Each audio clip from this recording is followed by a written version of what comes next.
Hey, what's up, everybody? This is Mental Performance Coach Jay Hollingshed. Thank you for tuning in. And this is day number 22 of my seven pillars of mental performance in 365 days. I do appreciate you guys for watching day after day, and for those that are, I thank you so much for the support and the comments and all the inboxes that I've been getting, especially from yesterday's post. So today is day 22, and today is Sunday of my 7 pillars of performance. Sunday we discuss pillar number 1, which is awareness and mindfulness. So, with that in mind, here we go. In my effort to continuously bring you information that benefits your mental performance, I found some things that benefit and they help today's pillar number 1 of 7, which is awareness and mindfulness. Now, awareness and mindfulness are the foundations of meditation.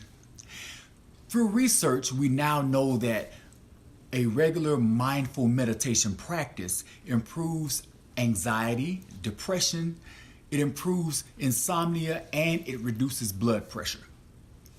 A mindful meditation practice can actually transform your life. That's a written statement, but it's also a true statement from me because that's part of my testimony. A mindful meditation practice did transform my life and is continuing to transform my life. I say that because, let me give you an example.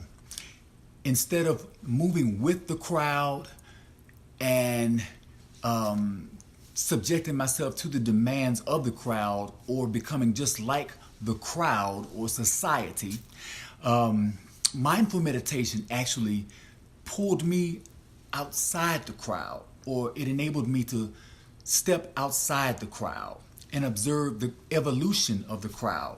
The who, the what, the when, the where, and the why of the crowd. Why the crowd does what they do. Who is leading the crowd? Where is the crowd going? What is it about the crowd that has everybody so stuck in the crowd? Mindfulness, or a good mindful meditation practice, will pull you from the crowd so you can actually observe and see what's going on. So it takes you away from being part of the crowd.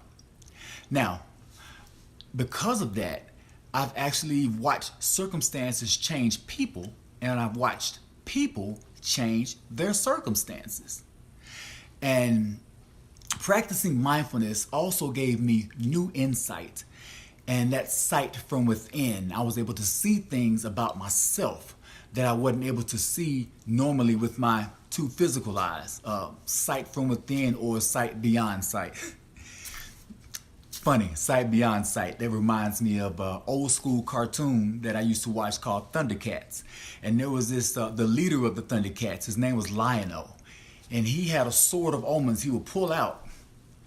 The name omens, sword of omens. That's a whole different subject. I can go on about that, but we're not going to do that today.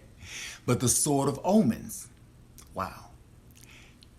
He would actually take that sword of omens and put it up right here on his third eye. And he would say, sword of omens, give me sight beyond sight. So when he put the sword of omens right here on his third eye, and the handles kind of went around his physical eyes, he was able to see what was going on, to see things as they were happening. He was able to see things unfolding.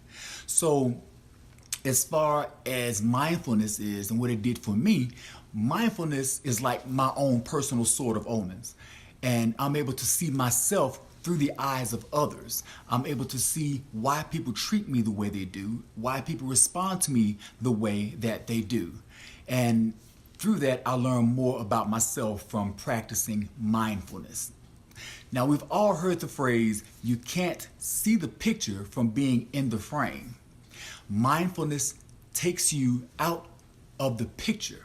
It takes you from being the painting in the frame to being the painter that's outside the frame creating the painting. How many of you out there want to be a better decision maker?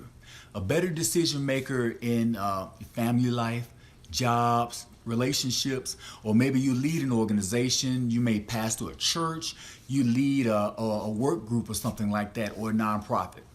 Now, Mindfulness can definitely help you with that because of the way it positions your mind. It positions your mind to see the big picture, and it actually takes you outside the box. It takes your mind outside the box.